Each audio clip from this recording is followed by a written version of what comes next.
We actually have a book that we're doing a random review for, Drek, and we have the author, Alex Grass, with us to do this random review. So hopefully Steve will not roll a 1. However you roll, I'm trashing this thing. It's time for a random review. All right, welcome to the Original Geek Random Review. We set the topic, the dice set the direction. We know what we're reviewing, just not how. And today we actually have a book that we're doing a random review for, Drek, and we have the author, Alex Grass, with us to do this random review. So hopefully Steve will not roll a 1, where we have, which can be, a critical miss. And However you roll, I'm trashing this thing. Here we go. We should have, we did talk to Alex a little bit before. We should have told you. So we also cut this segment out. So there'll be some more of this, expository kind of stuff. So if you've never seen one of our random reviews, then we have a list of 12 items that are AI generated. We use the old fancy 20-sided dice. And I will roll for both Alex and for Jeff today. They're going to be reviewing the novel Drek, which was your third book. Is that correct? I think it was in publishing order, yeah. Publishing order, it was third. So it doesn't matter. Go read them all. But in Drek, because I realized a lot of when we do these random reviews, they're things that are popular, and not that Drek isn't. Drek's popular, or it should be. Anyway, but things that, like, we don't need to tell them what Star Wars is. So Drek is this... a great novel. It if you like post-apocalyptic stories like I do, you're gonna love this. Some titles that leap out to me that I like resonate with: 12 Monkeys, Good Luck, Have Fun, Don't Die, Brazil from a long time ago, and they're like just this most absurd version of the future, and yet believable at the same time. Totally believable. yeah. All right. So that's my wife would love that you brought up Terry Gilliam. She would love that. That's high praise. That's one of her favorite movies, Brazil. That's nice. Awesome. All right. So here we go. We're going to have guests go first, Jeff. Okay. Yeah. All right. Alex. And I realize you don't have the list in front of you. We both have the list, so I'm going to read it for you. Oh, you know what I did? I rolled a 1. No way. We got to do it. Okay. All right. So it's a critical fail. The book is not, just my ability to roll a dice. I don't know if you were a D&D guy at all, Alex, but for me, this is just par for the course. My longest running character has probably got the most natural ones in history to his credit, and many character deaths from our own party. So anyway, this is not also AI came up with this. So yeah, so this is not a real Google fail. Gemini, how dare you? We just use that. We use the scale because it's more fun. It's called The Narrative Fog is the type. The intensely confusing, dreamlike opening act. Now this is for Drek. Stuck in the dark. The book drops the reader directly into a hyper-dense, surreal post-war reality without a map. Early on, the world building is so intentionally baffling and vague that some viewers threw the book down before the actual plot kicked in. So, again, no idea that that's what it said. I love that Alex got a kick out of that. Oh, that's so great.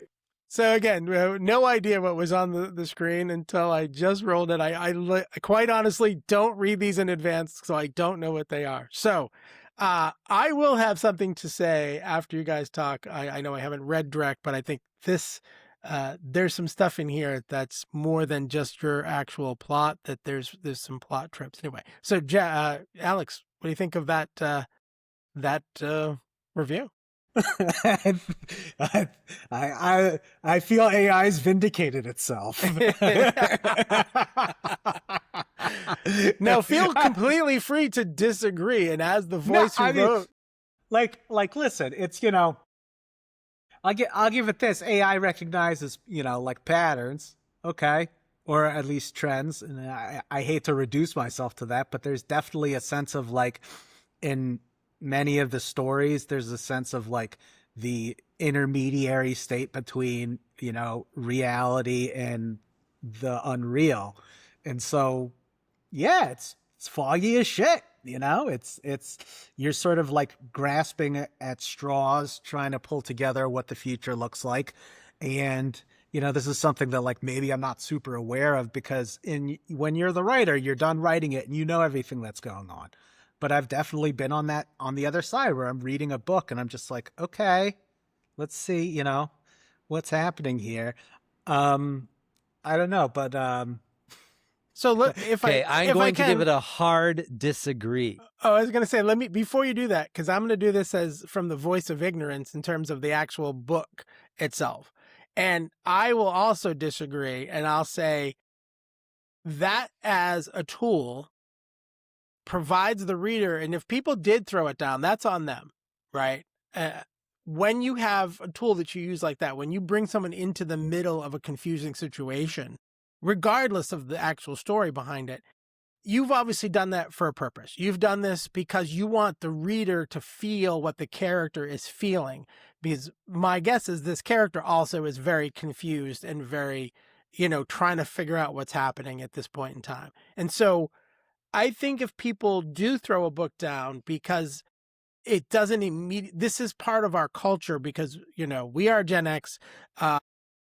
People have so short an attention span these days that they don't want to give something the time it's due, right? So if you take a minute to get into a story, there's probably a point to it. There's probably a reason for it.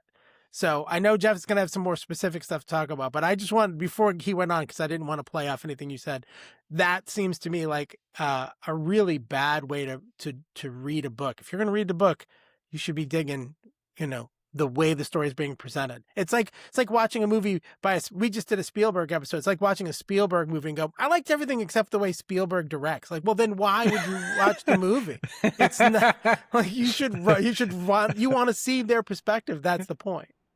So go ahead. Sorry. It's like Curb Your Enthusiasm. Loved it. Too much Larry David. Exactly. Exactly. So my hard disagree is I did not think it was confusing at all. Maybe because I like this genre of post-apocalyptic fiction, but also because I actually sent Steve a text. I'm like, oh, I finished Black River Lantern. We're good to go for Monday. And then like, I'm going to start Drek. And I read it in a day. It's amazing. And I disagree with the narrative fog because right away this hook is phenomenal. You have this coroner who has the boogeyman brought in on a gurney. I mean, how did the boogeyman get on your gurney? I'm sorry, but that setup has me hooked. Do I know how the boogeyman got there? No. Do I know anything about the long war that led to the apocalypse? I don't know. And I don't know anything, a real and that's person? okay. That's part of the point of reading a book. Yes. Is to be confused in the beginning and not as much at the end. Yeah, Now, for sure.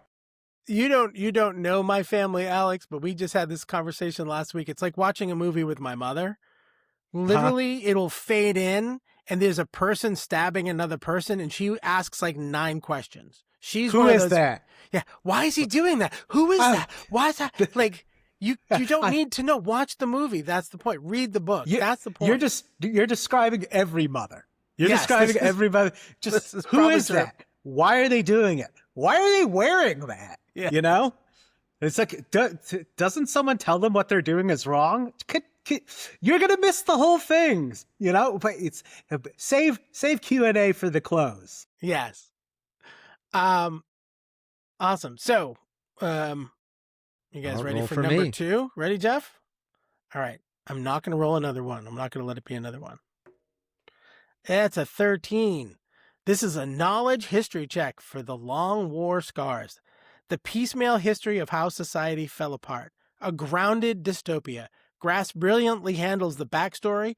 Instead of a massive info dump, the scars of the catastrophic war are revealed naturally through the ruined landscape, changing borders, and the lingering psychological trauma of the survivors. I agree. I think that there is no info dump, and it kind of speaks to that critical miss where, I don't know what's going on right away. Yeah, because you don't get to find it all out right away.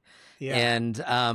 And you want to keep reading. That's what I said. Like I was up all night reading this thing because like, what? How is this? Just one more page, just one more chapter, because like I do love this genre, post-apocalyptic, and I love when someone can really dig into, society. There's this scene because it's the boogeyman, and different people want the body, and immediately there's like a war over what to do with this body, and then these three religions have show up, but they're not what they should be. Like there's Mormons, but they're not really Mormons. Like they got it wrong. Yeah. They're like, Jesus had these gold plates. He could see the future, but not that great. No one else could see it. And then, or Joseph Smith could see it. Yeah. And just like these variations, how things got so twisted, and then how they just get it wrong. And what you think about, like when we dig stuff up with Egyptian hieroglyphs, we're just making a guess. Yeah. Who knows? We could be entirely wrong. Yeah. And so, take someone, and so that's what I like that, for what Alex did in creating this version of a future, it's full of the absurd. So, don't look for, like this isn't like supposed to be firmly grounded. This is making fun of us, and we got to be able to laugh at ourselves. And I thought it was very well done. So You gotta stop. You gotta stop. I'm like turning to beet red. I can't. You gotta stop. Sorry. So I'm going to make it worse. So I again, I haven't had a chance to read Drek yet, but I will say that I think you handled Black River Lantern the same way, because it starts off in this action and you're like, okay, what's happening? What's going on? And I never felt, and I still haven't at any point in my read through that it was an info dump. I feel like I've been learning and getting to know the characters chapter to chapter, scene by scene. I feel like you've taken your time and introduced everyone to us. And it hasn't been, I sometimes get annoyed when you read or watch anything and it's like the first 15 minutes is like, and I'm going to say this, but of course it's Star Wars starts off with an info dump, but it's like, I don't want that. Don't tell me half the story. If you have to tell me half the story, then you should have written another book or you should have done another movie. Right. And I guess Star Wars eventually did, but so I really appreciate that as well. Again, from a different perspective from your other novel, but I totally agree. I wouldn't want to have done a dump of info. I like the way you lay stuff out. Yeah, and I think it's I mean, obviously you know better than us, but because you've published or self-published or did you? So I'm a indie whole hog, man.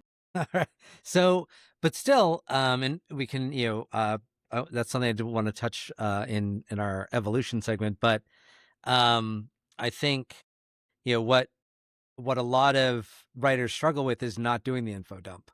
Because you've got all these ideas, right? And just how do you, lay the breadcrumbs out instead of giving us the whole loaf of bread at the beginning? So it's interesting. I have this conversation or some version of this conversation with my wife all the time because, she's always like, oh, I want to, she's definitely a serviceable writer, but she's a doctor. So she's doing medical writing, And she's like, I really wish I could write.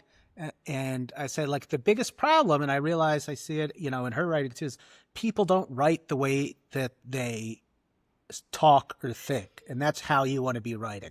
Listen, an adorned version of how you want to be writing, I definitely don't actually speak the way that I write in Drek. That would be pretty amazing. But also sort of like wearying after a while. You'd be like, oh, God, Here's Mr. Lexicography again, But I think that, a good story is not an info dump either, In fact, I think we all recognize what a bad story is. It's when you're captive at a dinner or at the bar or, at a family get-together and someone starts going, yeah, it was in Chicago. No, it was in Peoria. Well, it had to be in Chicago because that was the year that Betty graduated from Northwestern. But Honey, you what know year did Betty graduate? Then Yeah, exactly. And it's just No. like all like we're just like we've got like the whole back history. It's like, okay, but who got the abortion? Jesus, you know? Right. 20 minutes later, and they still have no idea what you're talking about. Yeah. All right. So All right. yeah, I think we're gonna keep going back and forth on this stuff. But in terms of random review, so again, if you've never watched one of our random reviews, please like, subscribe, join us. Follow Alex on all social media. Alex, what's your social media? Are you on Instagram or everywhere? I'm on Instagram at Infernal Tramps. Nice. I mostly use it to email people because someone ruined the message function on Goodreads, and I did a little research into it, and I'm like, what could this possibly be? It's a dick pic, of course. Oh God. just like literally On Goodreads. on Goodreads. Just Do you know what's insulting? Is it wasn't just a really detailed description of a dick pic. Yeah. How dare they? If you're gonna send a dick pic on a site like Goodreads, at least write it out for frick's sake. Yeah, exactly. This is highly offensive, but it's definitely the best 3,000 words I've read about a tumescent organ ever. So check Alex out on Infernal Tramps and on Goodreads. Just don't send any dick pics and check out all the books. And we're gonna jump into our next segment because we're gonna go back in time.